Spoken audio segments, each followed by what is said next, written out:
우리가 지금은 거울로 보는 것 같이 희미하나 그때는 얼굴과 얼굴을 대하여 볼 것이요 지금은 내가 부분적으로 아나 그때는 주께서 나를 아신 것 같이 내가 온전히 알리라.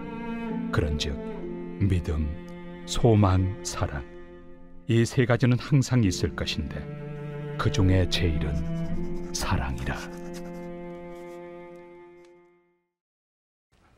여기 계신 모든 분들은 아마 기네스북을 알고 계실 겁니다. 기네스북에는 여러 진귀한 기록들이 많이 기록되어 있죠. 실로 많은 기록들이 세계 신기록들이 거기에 적혀 있는데 그 중에는 가장 길었던 설교에 대한 기록도 있습니다. 몇 시간이나 했는지, 몇 시간이라고 생각하십니까? 가장 긴 설교. 현재 기네스북에 실린 가장 긴 설교는 2014년이니까 지금으로부터 8년 전이죠. 8년 전에 31세의 목사님이 금요일에서 일요일까지 걸쳐서 쉬지 않고 53시간 18분 동안 설교를 하셨다고 합니다.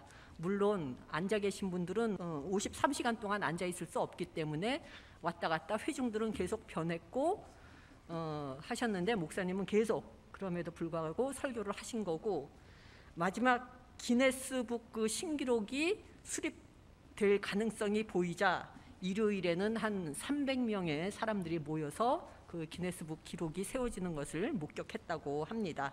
그 이전에 기네스북에 실린 가장 긴 설교는 2014년 이전에는 1950년대에 또 다른 목사님이 하셨는데 한 두세 시간 더 설교를 이분이 하심으로써 기록을 깼다고 합니다. 이 목사님은 창세기에서 요한계시록까지 하나하나 훑어가면서 쉬지 않고 설교를 했기 때문에 그게 가능했다고 합니다. 자, 그러면 세계에서 가장 긴 설교가 있는가 하면은 반대로 세계에서 가장 짧은 설교도 있을 것입니다. 짧은 설교는 얼마 동안 했을까요?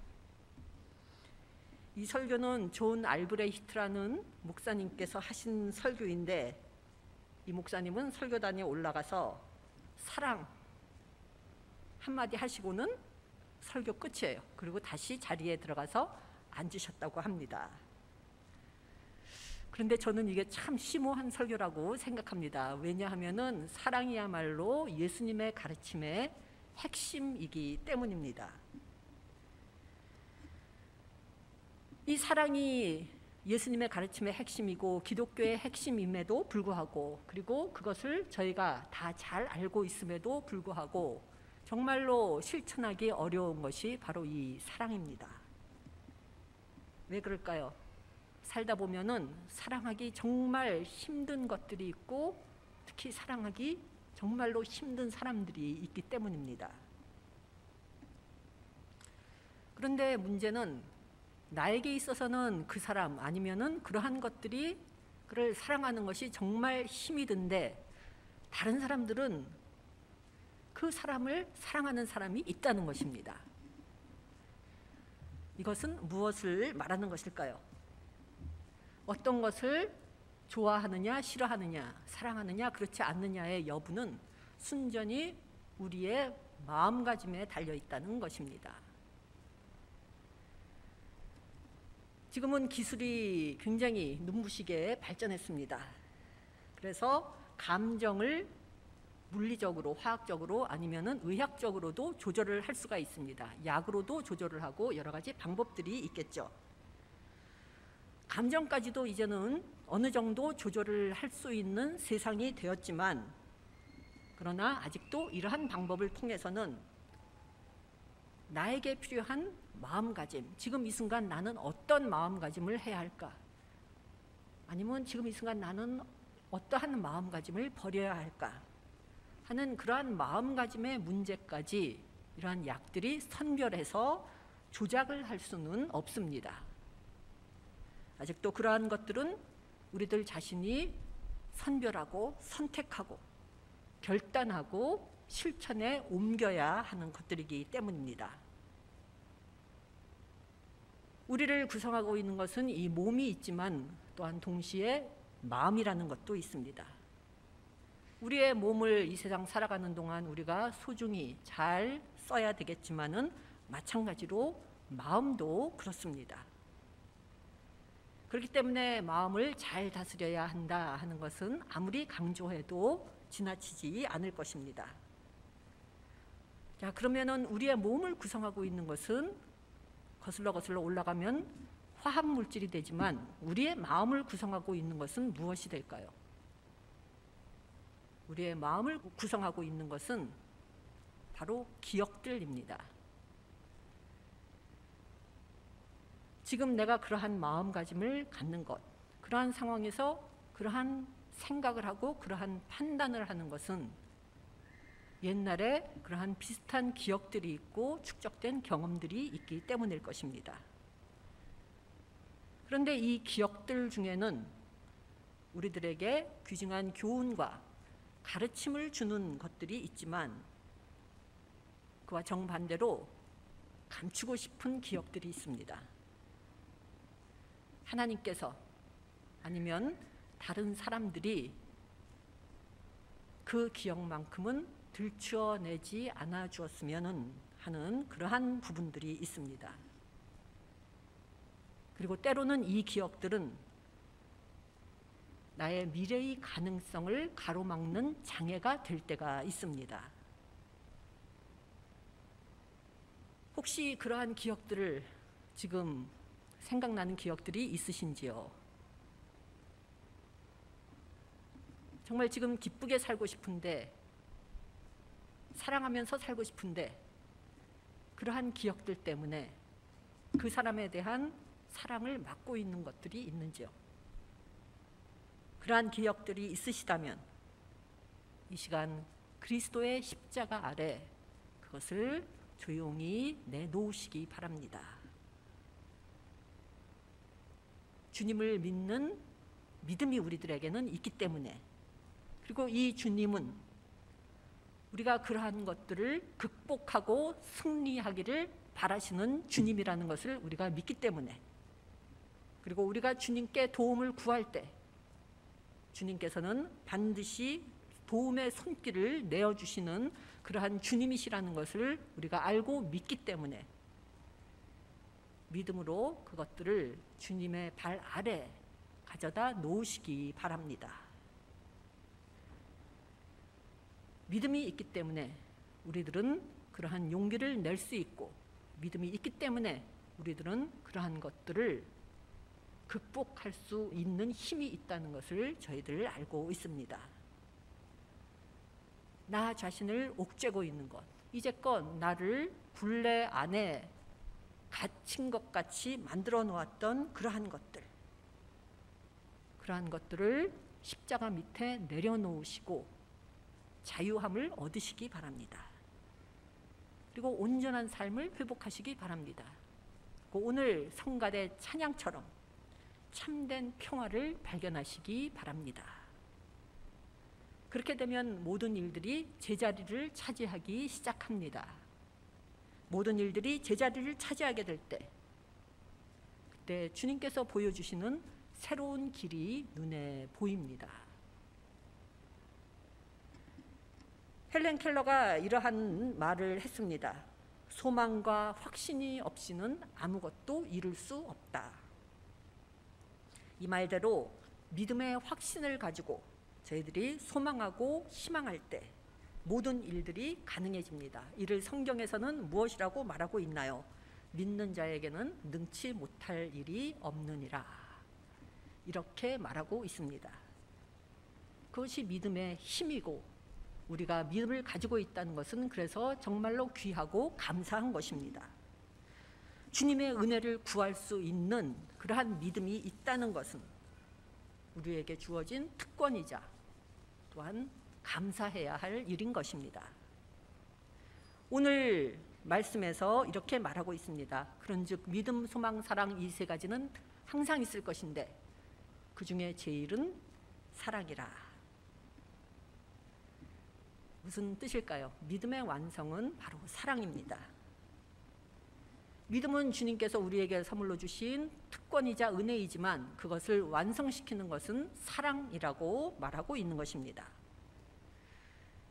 믿음을 주신 이유는 사랑하기 힘든 것들이 많기 때문에 믿음에 의해 그 사랑을 완성하라고 주님께서 우리에게 주신 것입니다.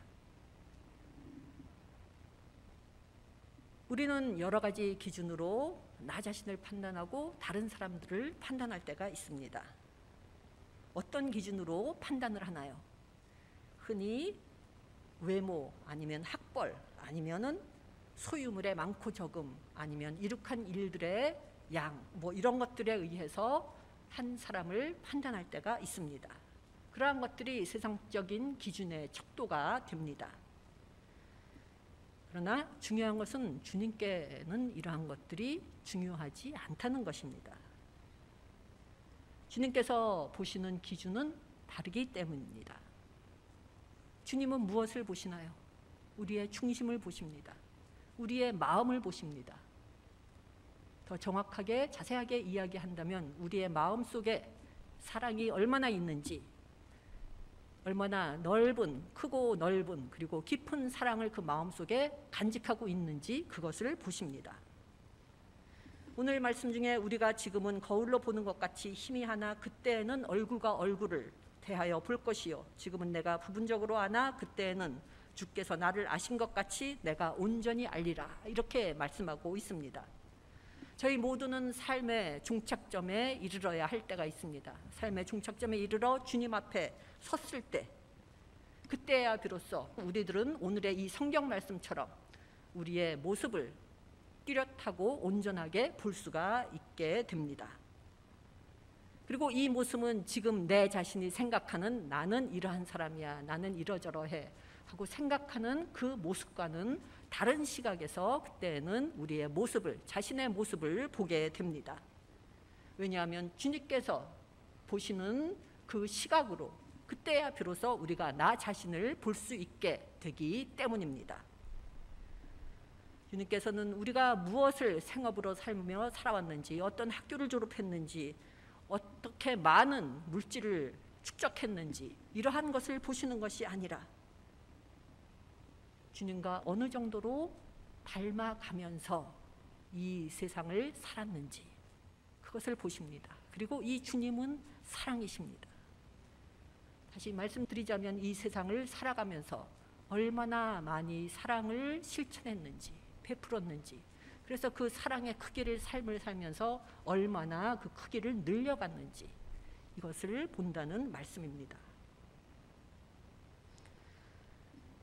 하나님께서는 우리말 단어를, 우리 옛날 선조들이 우리말 단어를 막 이렇게 지을 때 그때 역사하신 거라고 저는 믿습니다. 왜냐하면은 우리말에는 인생이라는 뜻은, 인생은 한자 말이지만 순 우리말은 삶이라는 말이 됩니다.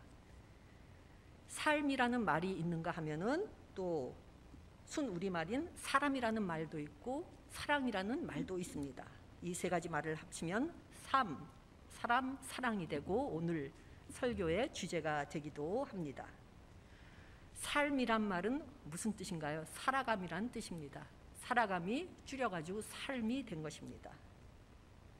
그런데 살아감의 감에서 기억을 빼면 무엇이 될까요? 살아감의 감에서 기억을 빼면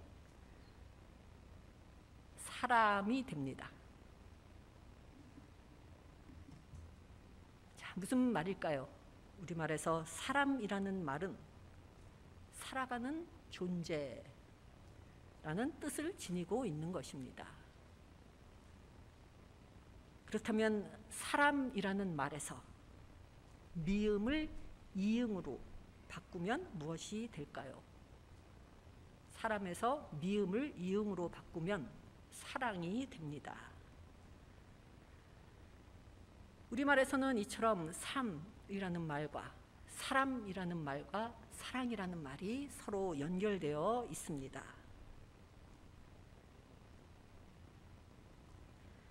어떤 두 남녀가 있었습니다. 젊은 남녀였는데요. 이 둘은 서로 너무나 좋아해가지고 당신 없이는 못 살아, 이렇게까지 생각이 되면 어떻게 하나요? 서로 이제 결혼을 하게 되겠죠. 그래서 결혼을 했습니다. 당신 없이는 못 살아. 결혼을 했는데 어떻게 될까요? 결혼 후 3년도 되지 않아. 당신 없이는 못 살아가. 당신 때문에 못 살아. 이렇게 돼서 어떻게 될까요? 싸우기 시작하겠죠. 예. 싸우기 시작했습니다. 근데 하도 자주 싸우게 되니 이 두 사람이 결국은 어떻게 했느냐 하면은 서로한테 내 기분이 지금 이러저러하다 하는 것을 알려주는 신호를 만들기로 했습니다. 남편은 직업이 군인이었는데 군인이니까 모자를 쓰고 있겠죠. 군인인 남편이 퇴근해서 집으로 들어올 때 모자를 약간 빗뚤게 쓰고 있으면은 기분이 좋지 않다, 그러한 뜻으로 하기로 결정했습니다. 근데 모자가 많이 삐뚤어 있으면은 기분이 정말 좋지 않으니 나한테 말도 시키지 말라, 이러한 뜻으로 알라고 그렇게 서로 이제 됐습니다. 그런가 하면 아내는 머리카락이 길었는데 이 긴 머리카락을 메고 있으면은 기분이 좋지 않으니 그날 저녁은 남편이 알아서 저녁을 지어 먹으라, 이러한 뜻이었고, 더 꼭 동여매고 있으면은 기분이 정말로 좋지 않으니 저녁뿐만이 아니라 다음날 아침밥까지도 당신이 알아서 다 쌀을 씻어서 전기밥솥에 얹혀서 먹어라, 이러한 뜻으로 알라고 이렇게 서로 이렇게 의견이 통일이 되었습니다. 이렇게 몇 주간 하다 보니, 그런데 신기한 것은 싸움이 줄었다고 합니다. 저녁에 현관문이 열리면은 아내는 남편의 모자를 살폈고 남편은 아내의 머리를 살폈습니다.